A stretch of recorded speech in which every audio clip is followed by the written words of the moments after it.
Praise the Lord. How good to sing praises to our God. How delightful and how fitting. The Lord is rebuilding Jerusalem and bringing the exiles back to Israel. He heals the broken-hearted and bandages their wounds.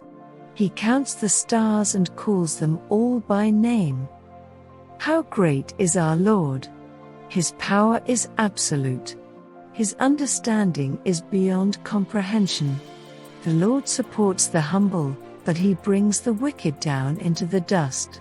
Sing out your thanks to the Lord, sing praises to our God with a harp. He covers the heavens with clouds, provides rain for the earth, and makes the grass grow in mountain pastures. He gives food to the wild animals and feeds the young ravens when they cry. He takes no pleasure in the strength of a horse or in human might.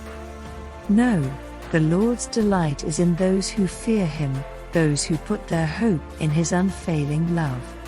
Glorify the Lord, O Jerusalem. Praise your God, O Zion.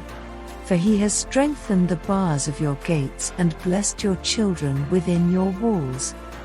He sends peace across your nation and satisfies your hunger with the finest wheat. He sends His orders to the world, how swiftly His word flies. He sends the snow like white wool, He scatters frost upon the ground like ashes. He hurls the hail like stones. Who can stand against His freezing cold?